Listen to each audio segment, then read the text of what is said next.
Thank you very much indeed. Well, Anthony Glees is Director of the Centre for Security and Intelligence Studies at the University of Buckingham.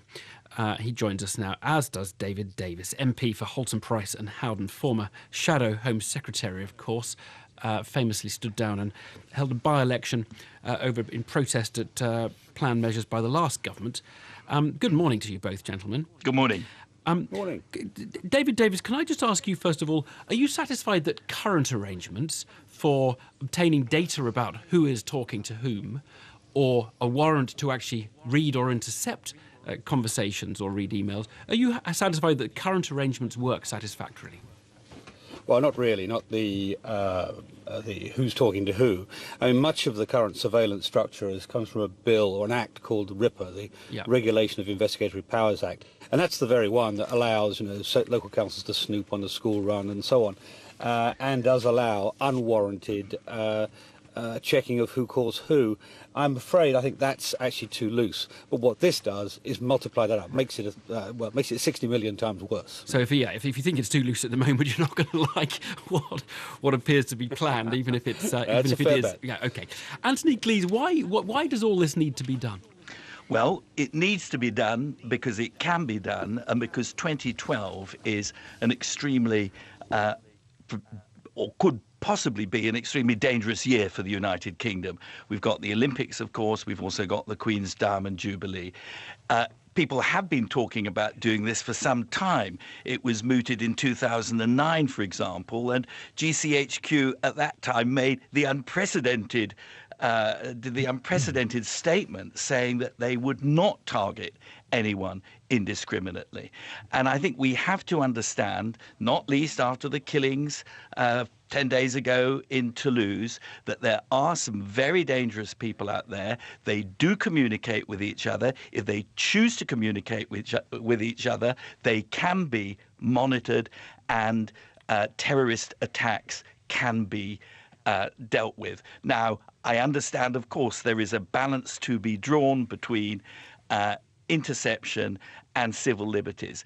But I do think people like David Davis and Shami Chakrabarti and so forth, they are getting a bit obsessed with the idea of privacy, and it militates in favour of the people who want to take away the liberties of the rest of us. There you go, David Davis.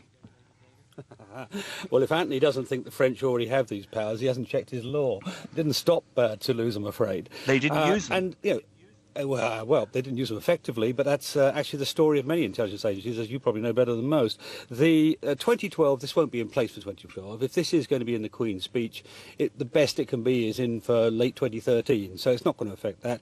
But Anthony gave the game away, really. This needs to be done because it can be done, and that's been the attitude of many Securocrats over the ages, that they try because is that a word for bureaucrats in the security industry? That's it. Great. That's it.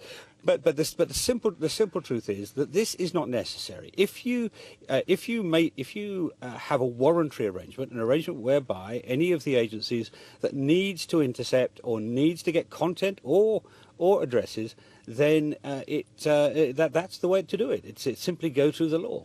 Yeah, and Anthony Glees, I have to admit, I'm not following this quite as closely as perhaps I ought. I didn't realise that they didn't need a warrant for getting the data, and I didn't realise it was only the Home Secretary that had to give the warrant to intercept, actually. Well, this is a very complicated area of the law, and as Gordon Carrera rightly pointed out, RIPA allows all sorts of people to have access to all sorts of data. And two wrongs don't make a right. If councils do idiotic snooping, that doesn't mean that it's wrong for GCHQ and MI5 no, but you to might keep be their eye more wary about extending powers if you think that some authorities are abusing them. Well, you might be, but the answer to that is to stop the abuse by authorities. It's not to throw the baby out with the bathwater. And if I could just make one point about this. Sure. We hear a lot of people saying we become a police state and the rule of law is being undermined by the security authorities.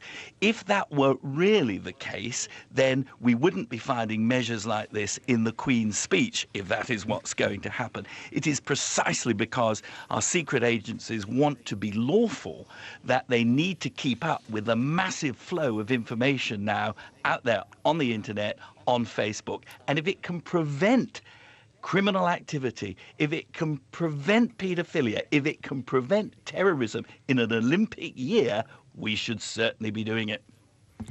David Davis. These are the arguments we use to justify 90 days. They now accept that 14 days detention without charges is okay.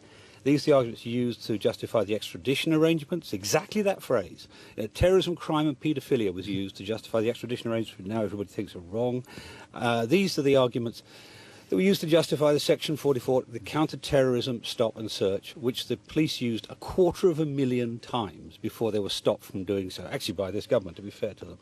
This is not necessary. You can do it under the control of the law. What's proposed here is a completely unfettered access to every single communication you make. And by the way, this argument that it doesn't cover content, it doesn't cover content for a telephone call, but your web address is content. If you access a web, it's content. So I'm afraid it's a very, very big widening of powers, which will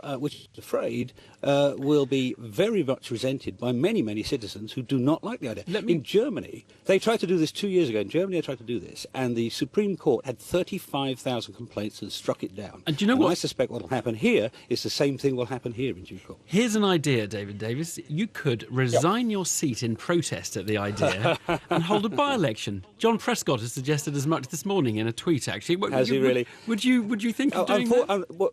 Well, what's the point with that? I mean, what we're doing here... Well, people asked that last time you resigned your seat in protest. Yes, Evan, I mean, last time you were on with me, we had the same sort of argument. When you've got a whole set of proposals which were problematic, which is what happened when I resigned my seat, then, of course, there's a major issue. This is a narrow and very, very unfortunate proposal by the government. It's going to cause enormous resentment. Already, thousands of people on the web are objecting to it. It was dropped by the last government. If it was so important, Anthony should be able to argue, if it was so important, they should have kept going last time. They didn't, with 2012 coming up, and it's going to be not in a few years' time, which will be a very, very bad outcome. A note on which I think we can draw to a close. The line hauled off by someone. The line.